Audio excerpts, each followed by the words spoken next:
At this time, it's a great pleasure to introduce and reintroduce our reflection leaders for this evening. Reverend Paul Slack, honored to say, is on the board of Center for Leadership and Neighborhood Engagement.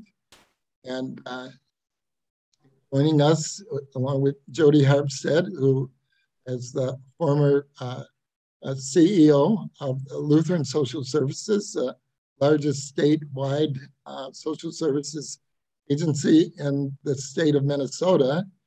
And as a reminder, if anyone hasn't been able to do this yet, it's Skip to the Max Day, commercial there, opportunity. And Jodi, we're honored and blessed to have her serving as our commissioner for the Department for Human Services as well. And Jodi is here representing her time and her commitment as an amazing leader and woman of faith. And lastly, in supporting Jodi, she's a big reason that the Center for Leadership and Neighborhood Engagement is able to exist out of the campaign while Jodi was the CEO of Lutheran Social Services. So without further ado, thank you, Jodi and Paul. Thank you. Okay. All right, thank you. With that, since you gave Jodi such praise, I should probably let her speak first, but since I'm talking. What a powerful beginning.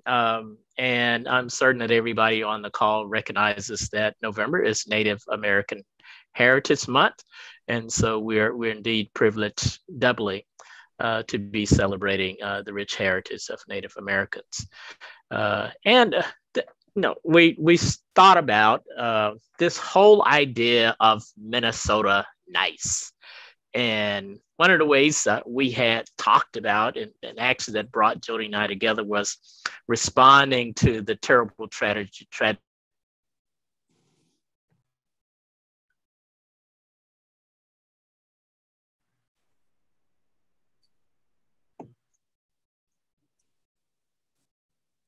It's not you, Jodi. Paul's internet went wonky. Oh dear. Well, why don't I jump in for a minute while we wait for Paul to come back? What I was remembering was we talked some at our last gathering about Minnesota nice. And one of the things we said is it's one of the things that keeps us from moving forward in our anti-racism work in Minnesota, because we get into groups like this and we all decide we need to be nice and polite and we don't get uncomfortable and have the real conversations that we need to have to develop relationships, get over the things that have held us back and move forward. And so I hope you didn't come to be comfortable tonight, especially when we get into breakouts. I hope you're able to say what you're really feeling and thinking, try it out, try it on, and share with each other how you respond to that and what that makes you think, and go ahead and speak. The other piece about Minnesota nice is we're afraid to say something wrong. And if we're going to ever get anywhere in terms of building relationships with each other, I'm going to say something wrong. So go ahead and say things, see how it goes, and practice as we develop relationships with each other. Somebody tell me when Paul's back on, because I'm not sure I can see from my screen. So you know what? While we're waiting for Paul to come back, I'm going to tell a story that Paul and I had talked about telling tonight. And that is an uncomfortable time in my relationship with Pastor Kelly Chatman. For many years, actually, Pastor Kelly had been critical of Lutheran social service because we didn't have an office in North Minneapolis. And of course, Kelly, leading a Lutheran congregation in the North Minneapolis area, couldn't understand why the Lutheran social service organization of his church did not have an office in his neighborhood where it was so needed. And when I became the CEO, I was in a couple of different meetings with a group of the local pastors, and Kelly challenged me in front of folks about why we weren't in North Minneapolis. And I remember telling him that Lutheran Social Services work in the Twin Cities actually started in South Minneapolis. And that was sort of our neighborhood. That's where we grew up. And that's why we didn't have an office in North Minneapolis, because we were in South Minneapolis. That was sort of our neighborhood. And we served people in North Minneapolis always, but we didn't have an office there. That never satisfied the man. And then I remember years later, I sat on the back deck of my house and I made myself watch the video cam, the dash cam video, I should say, of the Philando Castile encounter with Geronimo Llanes. And after watching that cam video, I sat frozen for a while on the back deck of my house and just sat there and thought. And a question occurred to me: what is the breakthrough for you in this after watching that video? And I thought about what was next for my life and what was next for my work and my leadership. And I called Kelly the next day. And I said, if you can forgive us for a 152-year delay, we're all in. So we met together at the Lutheran bishop's office and asked them what congregation, what church building would it be good for us to work in? What church congregation would be good for us to work with to develop an office in North Minneapolis? And that's when we began the work at Christ the River of Life Lutheran Church at 22nd and Emerson in North Minneapolis. So for a while, I would say, I just gave what I thought were, really good CEO answers to Kelly's challenges. And they were defensive and they were not really well thought out. And then in a moment of great discomfort, I had a breakthrough and I called Kelly. And Kelly and I are dear friends ever since. It was a major moment in our personal relationship as well as in the work that we've been able to do together ever since. And look what it's caused. So, Paul, we lost you for a while, and I went ahead and shared the story of Kelly and I, because you didn't need to be here to hear that, because you've heard it before. And you were about to talk about another time in our early relationship when things got uncomfortable. I was going to get there, but before I got there, I was just going to acknowledge in how so many people paid attention to Philando Castile. So many people paid attention to George Floyd. But in a lot of white spaces that I've been in over late, not just me, but many other people, there are many who are not paying attention to the fact that there are two trials that are very close to those same kinds of incidents. And one is the Kyle Rittenhouse trial that is happening right now. And the other is the Ahmaud Arbery, and how crucial those trials are to our identity and our thoughts and hopes for justice. And, can we pay attention for longer, if you will, than 5 minutes? Or does Minnesota Nice say, okay, we've done enough. We've dealt with that particular issue. So now it's time to move on. Those other things don't matter, and we're all friends again. It can be, has been traumatic.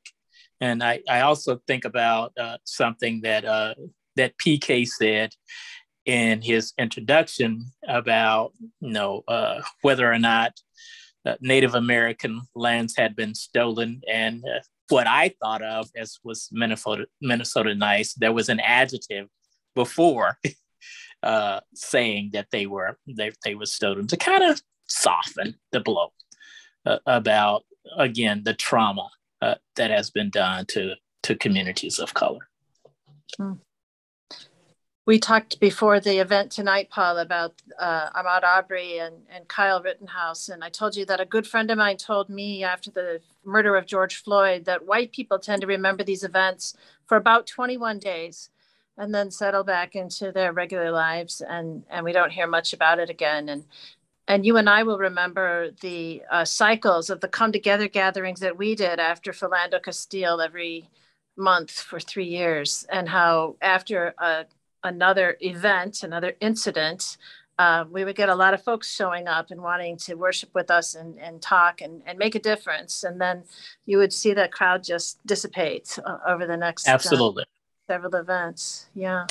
Yeah, absolutely. And the importance, so you were talking about relationship and we were going to move on, but we were talking about, and that really talks the importance of relationship and paying attention to, if you will, each other's needs and each other's freedom in the middle of that. And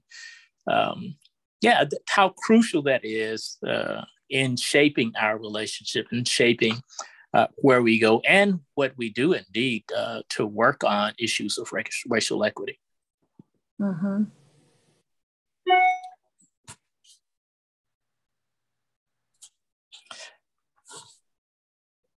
But since we're there, and I won't continue to go down that particular path of that particular road, but it's something that came up, and I think something that we should pay attention to as we're thinking about the whole issue of Minnesota Nice. And so I think there was some interest in some conversation or other about how I had made you angry or something came up in the last time. And of course, people are always interested in the personal angst and anger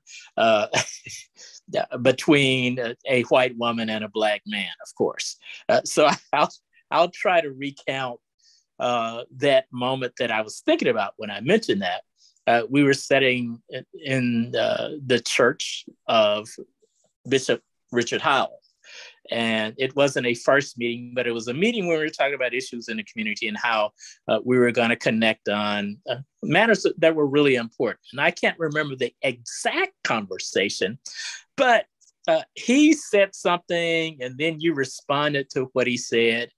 And I thought it was important to point out the importance of recognizing that sometimes when white communities come into Black communities, they come, if you will, with the quote unquote savior complex. And that wasn't exactly what was said, but that idea was raised up. And I thought it important to just talk about that a little bit longer. I thought it got a little bit uncomfortable. It certainly was uncomfortable for me. And I thought it could have been my perception. I thought it was a bit uncomfortable for you as well. But for that relationship, for the relationship with Bishop Howell, for our relationship, and for our, all of our relationship to the issue of racial equity, I thought it important to lean into that tension, to be uncomfortable with each other. I think, at least my analysis of those moments, is our ability to do that together has strengthened our relationship, I believe. I remember that moment now, and I remember thinking, I didn't come here with a savior complex. What are you talking about? Right? And so I think my white fragility showed up that day. And but I think the moral of the story is you and I continue to talk that through. We continued to talk to Bishop Howell. We ended up doing a couple of come together gatherings at Shiloh Temple.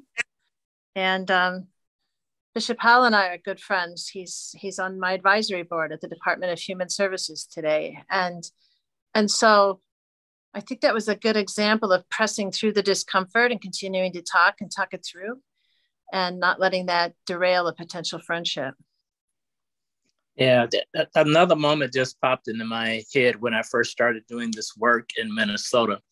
I continually was approached by, wonderful white people who wanted to come and help me. And really what's been in my heart from that moment until now is, are you willing to do more than help me, but actually walk with me to face some of the same struggles and trauma that I'm facing, not just as an individual, but as a person who's a member of a community that frankly just wants to be treated with equity and fairness.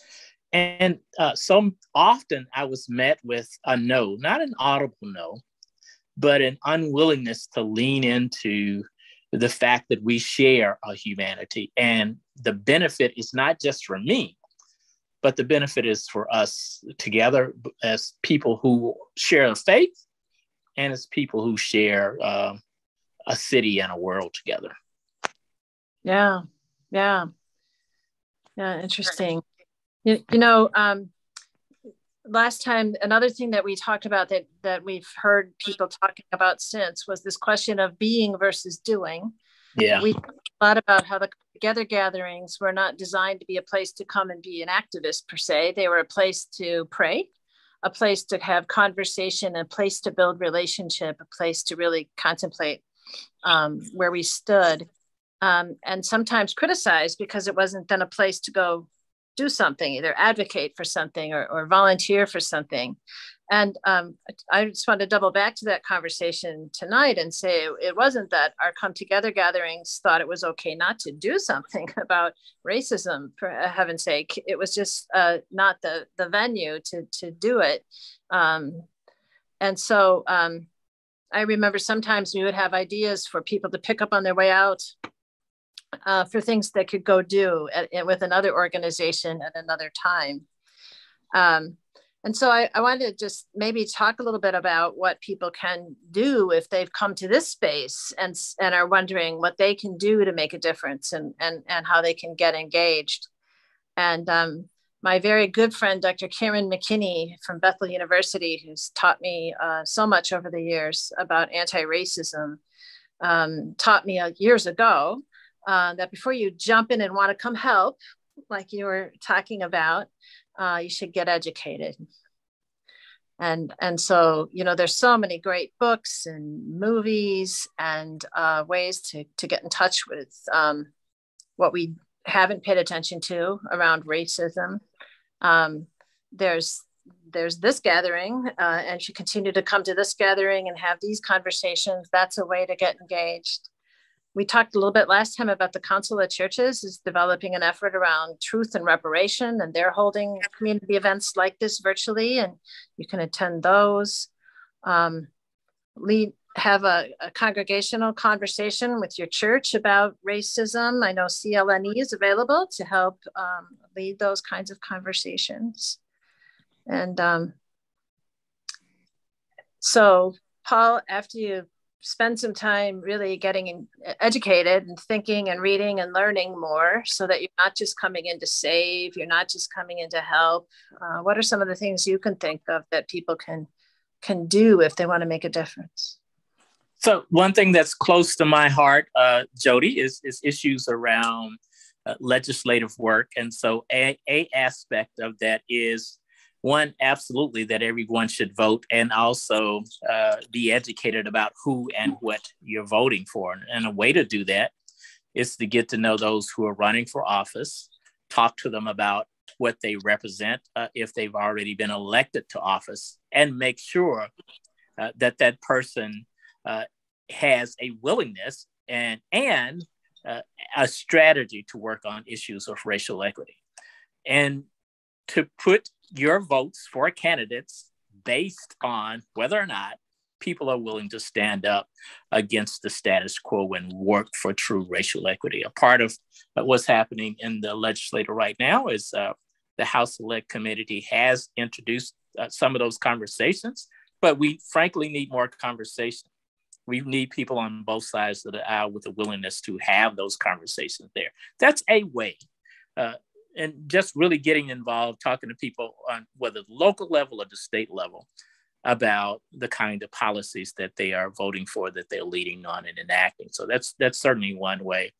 There are some other things as well. You know, LSS has a kitchen in North Minneapolis that Jodi, thankfully, was key in ensuring that we had at Christ the River of Life. And out of that kitchen, we serve meals to youth and others in North Minneapolis. And that's a way that you can get directly involved as well. We frequently have volunteers who go and who help out in those kinds of efforts as well. So there's one effort about getting more involved, knowing what you're voting for. And then there's another effort about going to help and volunteer, which will go directly to help youth and kids and others in North Minneapolis who need those kinds of services.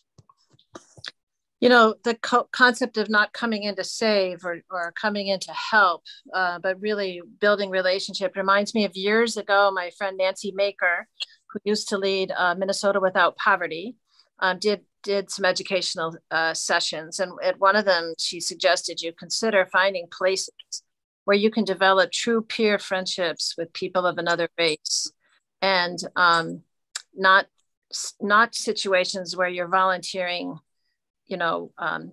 to serve food or something where you're the person coming in to help and the others are people getting something, right? And so instead of a place where you're serving, how can you be in a place where you can develop real peer-to-peer relationships? And so we had recently built the Center for Changing Lives in South Minneapolis, and Messiah Lutheran Church had moved in. And so I joined Messiah Lutheran Church as an associate member, even though I retained my membership at our suburban church, which was 100% white. I joined a second church as an associate member, where there was a much more diverse group of people to be with and to worship with. And I have found worship to be a huge equalizer when you can go to other people's churches, for example, and at least go to a place where you share some common faith, or at least some aspects of faith, and be with people that way. So that's been a rich experience. Our Come Together gatherings brought me to many Baptist and Pentecostal and AME churches I had never been to before. And not only was it a wonderful way to understand other people's faith and other people's faith practices, I really like Black worship. I learned a lot going to other churches like that. I learned that Black folk move while they sing. They don't just sit still. And we used to have fun at Come Together planning sessions, reminding ourselves that if it was a Lutheran church coming up Sunday, it would be a 50-minute service.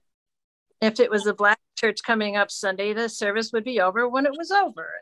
And that's just how it went. And we learned a lot about each other by worshiping together. And it was a wonderful way to develop real relationship over the years that we did that, and to have friends that we have yet to this day, where it's not people I was coming to serve or coming to help, but people that I had true, really good relationships with. And so, and today, of course, you can visit churches online. So if you've not been to a Baptist or Pentecostal congregation in the past, you can go to an online worship and get used to the worship and see how it goes before considering perhaps showing up.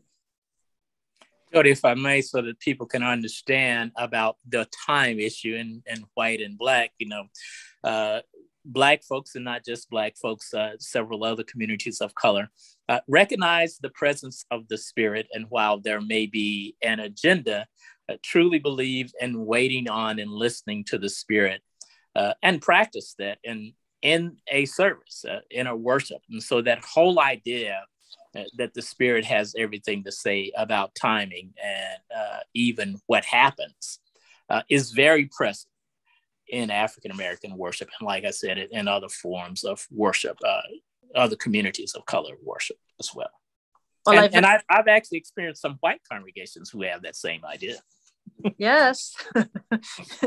I've learned that even in my state service, when we do government to government consultation with our tribal nations, they often begin with worship, and it goes as long as it goes. And then we start the meeting. Yeah, it's good. All right, we have a minute to pick up something else, or is it time for a conversation? I think this would be a good moment to transition. Thank you again for a wonderful conversation with depth and challenge. Thank you. At this time, we will transition into breakouts. And again, the breakouts are central to our gathering. So introduce yourself. Each person take 3 minutes, and then open that up. And one of the things from our Center for Purposeful Leadership helped us to see that these breakouts are actually wisdom circles, an opportunity to share the depth of wisdom that is within the group, within each and every of the breakouts. So hear from each person in your group and speak from your experience with I statements. And these are 3 questions that we would ask the center in your dialogue. How do you experience privilege? And what steps are you willing to take in a journey toward racial equity? And then also just a reminder, and again, thank you, Jodi and Paul, and remembering that tension, disruption is a really healthy part of the process where we know that we're learning and when we're growing and we're challenging. So embrace those places of tension and listen honorably to one another with respect. And again, the breakouts are a time of welcome, safety, and belonging. And we pray that you will find a blessing as you enter into your breakout. As we regather, this is a wonderful time to share some comments. You can make comments into the chat, questions that you may have. What caught your attention? What did you find challenging? What connects with your experience? Perhaps some wisdom that emerged out of your breakout?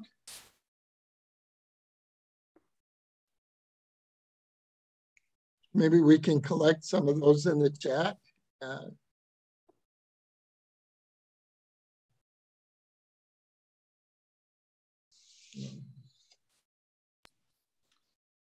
I appreciate it. There's a number of people saying that they would have loved more time in the breakouts, which I assume means that you were having good discussion.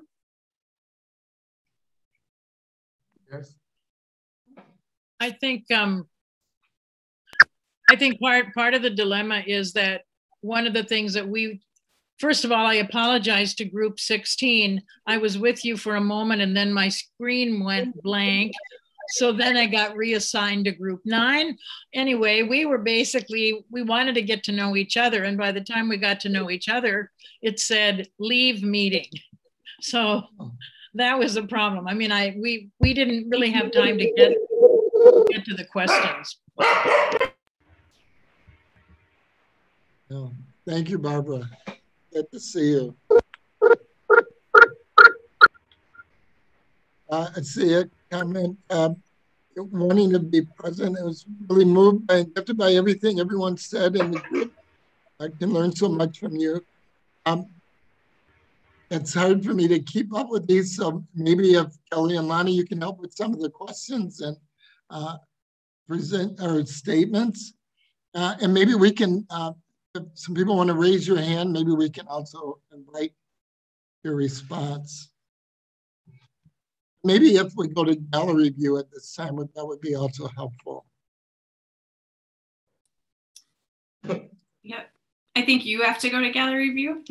And it looks like Brenda is raising her physical hand. Oh, great. So please, Brenda, unmute yourself. Hi.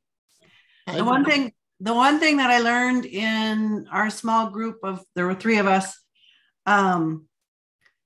racial reconciliation doesn't have to happen just at the macro level, which for the last 5 years, I've been working on becoming an anti-racist. And that's how I always view racial reconciliation, at the macro level, at the big level. And I just heard a story from Janet about a one-on-one racial reconciliation in a deep relationship that she has with a Black man.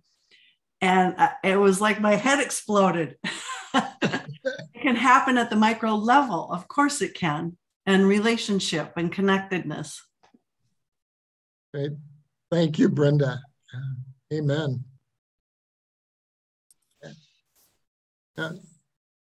Great to see so many familiar faces. We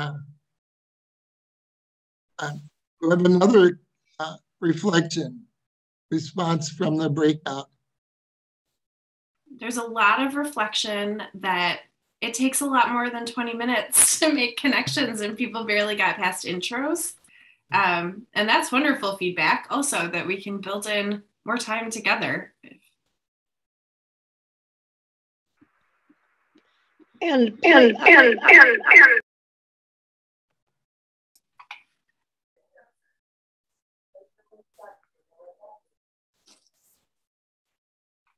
Any questions of Jodi or Paul?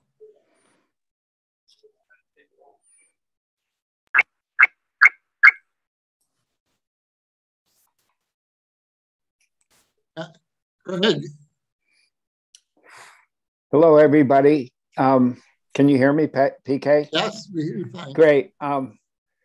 Well, yes, more time is great.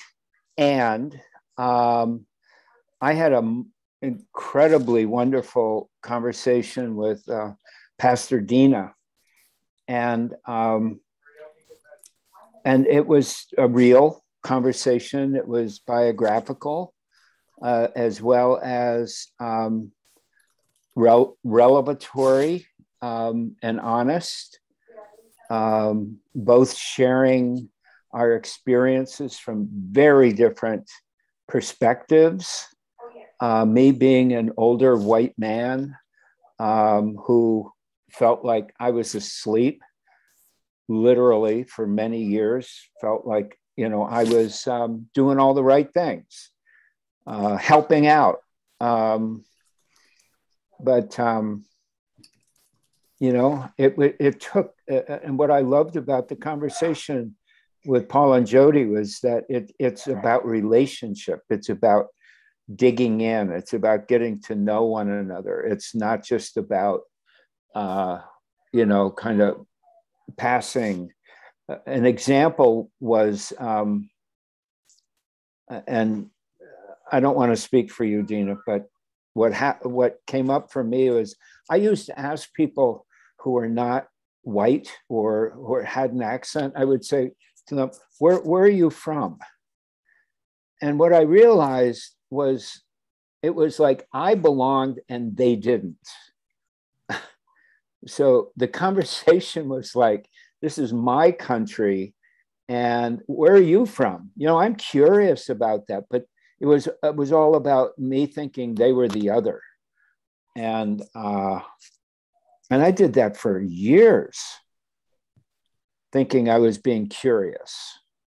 So thanks. Thank you, Craig. I see in the chat, there's a question. Are there more people of color that want to be involved? I'm wondering, would anybody want to respond to that question? I can respond to that question.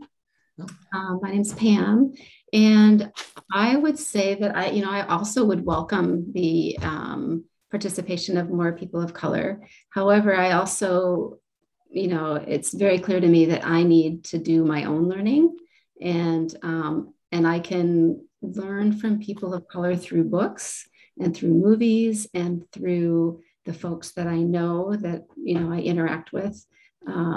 And I think people of color are often looked to be, and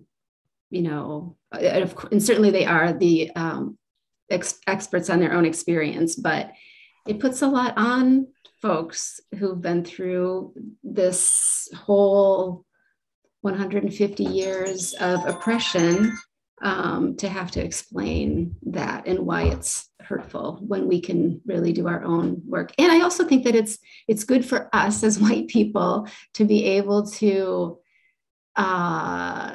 share our faux pas with one another rather than subjecting people of color to things that, it's good for us to practice on one another before we just look to folks who truly are the experts on their own lived experience. But there's a lot we can learn on our own first, I think, on our own first. Thank you, Pam. I'd like to build on that, if I may. I realized, and I'm 82 years old, for crying out loud, I realized that for a long time I've been asking the wrong question. I've been asking, how can I help? That's a foolish question. And it has a million answers, and you have to just grab one of them. The more important question for me has been, what can I learn? Because experientially, I know nothing about racism. Experientially, I know nothing. And so what can I learn? And if I may, I'd like to ask Paul to help me. You said something, Paul, that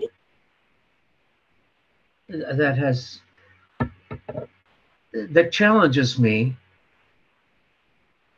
And I'm not pressing you for an answer. I'm trying to figure out for myself. You said that you need me to walk with you. I can't pin that down in myself, and I realize that's my problem. But can you give me one step? Thank you, Jay. Paul, if you can go, and then Deanna, and then Winfred. Thank you, Jay. Yes. Kelly, I think you said I could go. So I have two responses to the question, are there more Black people who can join? And so one is, are there, meaning that the person who asked the question should answer it, and maybe where their relationships with Black people rather than other people having them. And then my other response to a conversation that was following that is that somehow white people have gotten a notion that Black people are fragile. And what people need to understand on this call is that Black people have been dealing with white folks' fragility all of our life. We'll continue to deal with white folks' fragility all of our lives. We're not fragile, but yes, there are some times that we don't feel like talking to y'all. Okay, that's probably was too much. Okay, got it. So, Pastor Kelly, I don't know if you can see, we've got a number of people with their hands raised, including Richard and Antonia and Winfred and Deanna Kim. Okay, well, Deanna Kim, Winfred, and then Dr. Antonia, and keep helping us with that, Kelly. Thank you. Hi, I'm Pastor Deanna Kim, and actually I was the person speaking with Craig Neal. So I wanted to say that, yes, it's about relationship, and we had a beautiful conversation together that was real and genuine about where both of us felt fragile, and how we connected was very marvelous and incredible. And I'm hoping that I can continue that discussion. I feel like it was a high point of today for me. And I thank all of you for bringing us together and letting us have that discussion. Thank you, Danica. So we'll need to be brief as our time is getting short now. So we could continue. Winfred, Dr. Antonia, and I didn't remember who else may have had their hands up. My interest would be to have a Native American come, or more than one, to this group. We've talked about Native Americans. We don't hear from them. And in my book club, we read Native American spirituality some time ago. So I would like to encourage. Oh.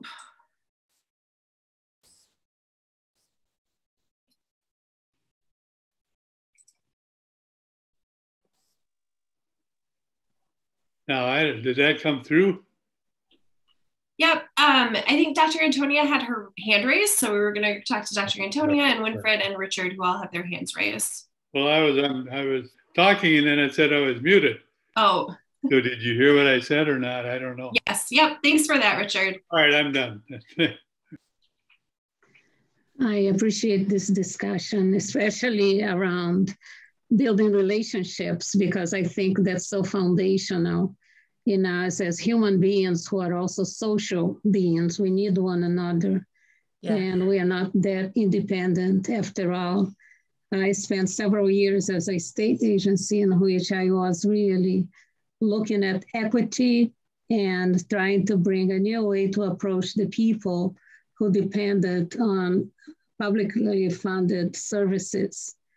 And the way that I found in order for us to make sure that we respected people's dignity and that we were able to sit at the table with them is by inviting them. When we are making decisions at an organizational level, and the people who are going to be impacted by those decisions are absent from the table, we cannot be certain that we are going to make good decisions. And this is a fundamental need that we all have in circulating that. I'm sorry.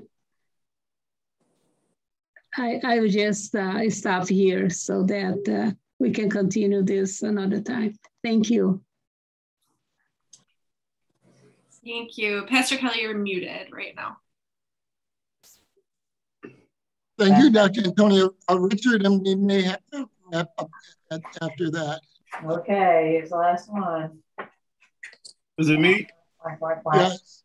All right. So, well, I'm thankful for the group that I had because what some of our members shared is that they're kind of on their own place. And so, and I'd just like to take us back to the conversation around Minnesota Nice and connect it to some of the conversation around why, you know, Black people or maybe other people of color don't show up to these gatherings, you know, that, you know, oftentimes, you know, have overrepresentation, you know, of white people or overrepresentation of, you know, different ages or maybe some other, you know, cultural identity markers. And so it revolves around, you know, Minnesota Nice. And I want to affirm that things start with relationship. But I also would like to, you know, add power, you know, and privilege, you know, to that conversation, especially in this type of group. And oftentimes, you know, there is a history of people coming together in these type of groups. And then when you leave this group and you're in your own sphere of influence, Minnesota Nice kicks in where, yeah, I can have a friend, but when it comes to policy and practice, I don't show up, and it actually starts breaking or it breaches the interpersonal relationship. Does that make sense to people? And so if, you know, historically, you know, I go to the gathering, I have these wonderful conversations with people, but then at the same time, when we're in the room and then decisions need to be made about jobs or allocations of a different type of resource or money needs to be shared, then people don't show up. And so then it's like, I'm left holding the bag, not only with you not actually demonstrating that behavior, you know, for equity, but then I'm also holding the bag of the broken relationship. And so these types of experiences become traumatic and they become harmful and marginalizing. And so, you know, one of the things is like, you know, I don't want to invite other people of color in this process because it's not like we're trying to go to the zoo. And sometimes as you're doing your work, it's really intentionally saying, hey, you know, how can I invest in myself first, understand my own thinking, feeling, and action, understand kind of the ramifications of Minnesota Nice. And I'm going to stop, but y'all got me on the soapbox. Thanks, Pastor Paul. You know, but Minnesota Nice is complex. It's just not, hey, I'm being kind to this person. You know, Minnesota Nice happens in those decisions that are made, you know, behind closed doors. You know, Pastor Paul talked about legislation. And so as you're developing yourself, yes, start with reading books, but how are you taking the understanding that you're reading from those books and actually putting it into action? And so that way you're honoring and you're affirming that relationship in complex ways. Thank you, Richard. Thank you, Richard. Are you trying to give me the hook, BK? I was already done. Yeah, so as we transition, I just want to clarify. So healing our city, our come together. It really is about the gathering. It's the container. It's coming together as community and relationship. And it's really important that it's really centering around welcome, safety, and belonging. And as a core value, that is not something that we hold into ourselves, but how is that intended for the whole community? That everyone experiences welcome, safety, and belonging. And that's core to our gathering as a come together. With that, our goal is to also attach opportunities to learn from people like Richard, where there, in addition to coming together, there will be opportunities together to learn and to go deeper in that understanding, the equipping of how do we see ourselves how do we move beyond Minnesota Nice? So what Richard just shared, we're looking to have Richard over the next 3 months, a time when he will convene and people can come and learn and be further equipped for the journey and the work. And I just want to lift up the critical role of our come together as a place of welcome, safety, and belonging. Wherever you're coming from, however we enter, it's that beginning point of building relationship and community, and then moving into those deeper places of being community, beloved community. So thank you, Richard. Thank you, all of you, as we transition. Next month, we're excited that we're looking to have 3 BIPOC young adults who will be our conversation reflection leaders. William Jones, Kayshawn is here, and we're hoping Jackie Beck is our female voice next month. So we're looking forward to that. And again, being in relationship, seeing people from our community that many of us don't see because we're not in the same spaces, and that opportunity to hear their voice and experience. So thank you all again. Thank you, Jodi and Paul, for a wonderful reflection time, and for each of you as we transition. Again, we will meet next month, the 3rd Thursday of the month, in celebration of our come together.